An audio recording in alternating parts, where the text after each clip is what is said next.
Politician بڑا بن جائے تاکہ وہ اس طاقت میں اس اختیار میں، یا وہ پیسہ ہی بہت کما لے کسی انڈسٹری کسی کے ذریعے کہ اس کے پاس وسائل اتنے ہو کہ جس کو چاہے وہ خرید سکے. ٹھیک ہے نا؟ بالکل ایسے. اور تو اس کو انسان نہیں بنائیں گے، باقی سب کچھ. ہاں مطلب وہ آ گیا نا، ہمارے آ گیا استحصال کرنے کا طبقہ، وہ کرے یا نہ کرے علیحدہ بات ہے.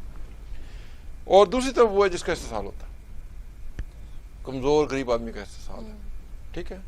اور آپ سوچ نہیں سکتے ہیں کہ اچھا جب سوسائٹی یہ شکل اختیار کر جائے نا تو وہ سوسائٹی کرپٹ ہو جاتی ہے. صحیح. ٹھیک ہے.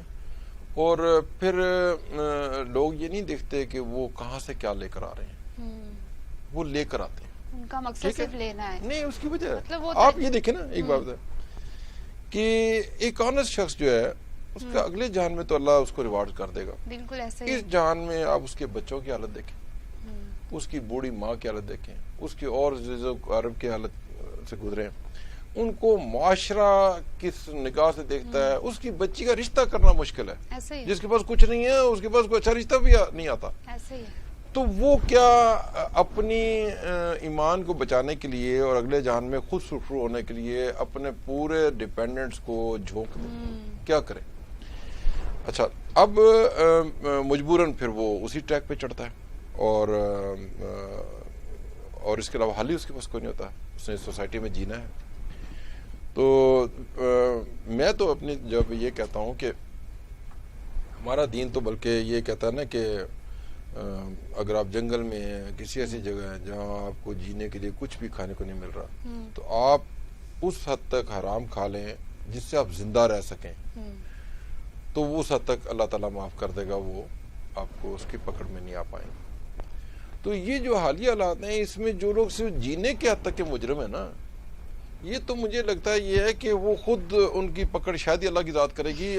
ان کے وہ جس پروسیس سے گزر رہے ہیں اس کی اگر کوئی پکڑ ہے نا، وہ اس وقت کے حکمرانوں پر آنی ہے جن کی وجہ سے وہ مجبور ہوئے کچھ بھی کرنے کا. آپ دیکھیں جی، کس نے کرپشن کی تدریس درس دیا؟ کوئی کسی کتاب میں تھا؟ کوئی ہمارے استاد نے کبھی کہا کہ آپ چوری کرو؟ ہمارے والدین بزرگ بھی یہ کہتے ہیں چوری کرو. ہم اگر کوئی کرپشن کریں گے کیا ہم کسی کو بتا پاتے ہیں؟ چھپاتے پھرتے ہیں. ہم نہیں بتا پاتے کہ ہم نے کرپشن سے رزق لے کر آئے ہیں، گھر کرپشن سے بنا لیا، گاڑی جس پہ چڑھے ہوئے کرپشن سے بنا لی. لیکن بتائیں گے نہیں نا کسی. لیکن بات اتنی سی ہے جی کہ جو چیز ہمیں سوسائٹی نہیں سکھاتی، کیوں ہم مجبور ہیں اس رستے پہ جانے کے؟ آج آپ حالت دیکھیں، اس تیزی سے پراپرٹی کا ریٹ چڑھ رہا ہے. آج سے 2 سال پہلے جو پلاٹ آپ 5 مرلے کا لے سکتے تھے، آج آپ جا کے پتہ کریں وہ آپ کی ریچ سے باہر چلا گیا. اگر گورنمنٹ اس چیز کو نہیں کنٹرول کرے گی کہ کن لوگوں کے پاس اتنا وافر پیسہ آ رہا ہے جس سے وہ چیزیں مہنگی ہو رہی ہیں، پھل سبزی اگر ساروں کی بائنگ کیپیسٹی کم ہوگی ان کے ریٹ نیچے آ جائیں گے. بالکل ایسے کوئی تو ہے نا جو 6,000 یا 10,000 یا 12,000 روپے کلو چلغوزہ خرید رہا ہے. بالکل ہے. اگر وہ 10-12,000 کا نہیں لے گا تو چلغوزہ نیچے آ جائے گا، 2,000-3,000 روپے آ جائے گا. بالکل ایسے کہیں تو جا رہا ہے. اور اگر وہ ہماری عوام کو نہیں مل رہا اور وہ باہر ایکسپورٹ ہو رہا ہے، اس کی انکم کسی کو جا رہی ہے. گورنمنٹ کو ایکسپورٹ کو روکنا چاہیے. پہلے وہ ملک کی ضرورت پوری کرے، پھر ایکسیس باہر جائے. یہ نہیں کہ آپ جو ویلیوبل چیز ہے وہ باہر چلی جائے اور اپنے لوگوں کے لیے گند رہ جائے. آپ کو میں کھلی بات کرتا ہوں، ابھی دیکھیں جب ہم چھوٹے تھے نا، لنگڑا آم، دسہری، پتہ نہیں کیسے کیسے آموں کے، ایک آم لا کے گھر میں رکھو پورے گھر میں خوشبو آتی تھی.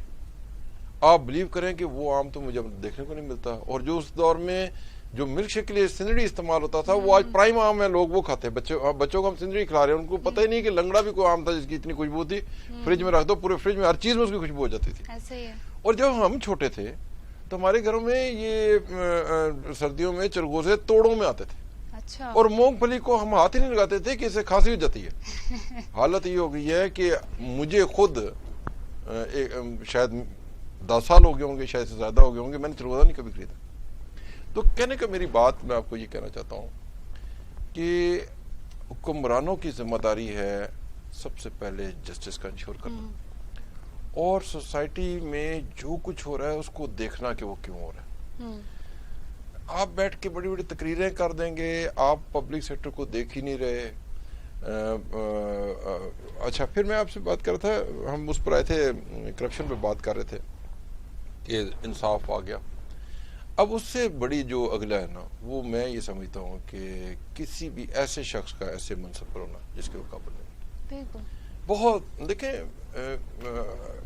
جو بھی کسی گروپ آف پیپل کو لیڈ کرتا ہے, ایک ادارے کو لیڈ کرتا ہے, قوم کو لیڈ کرتا ہے, بالکل, میں یہ سمجھتا ہوں کہ اس میں جو پرائم پہلی خوبی ہونی چاہیے اس میں پریکٹیکل ویژن کا ہونا ضروری ہے. اور پریکٹیکل ویژن میں یہ سمجھتا ہوں کہ وہ اس کی جملہ کیپیبلٹیز کا آؤٹ کم ہوتا ہے. ایسے ہی ٹھیک ہے. آنیسٹی از نو کرائٹیریا کہ اس کی بنیاد پر آپ کسی کو تعین کر دیں کہ یہ اس قابل ہے کہ یہ لیڈ کرے. ہاں بالکل صحیح کہہ ٹھیک رہے ہے. ہیں. لیڈ کرنے کے لیے اس شخص کی ضرورت ہے جو اس منصب کے اہل کا اہل ہو.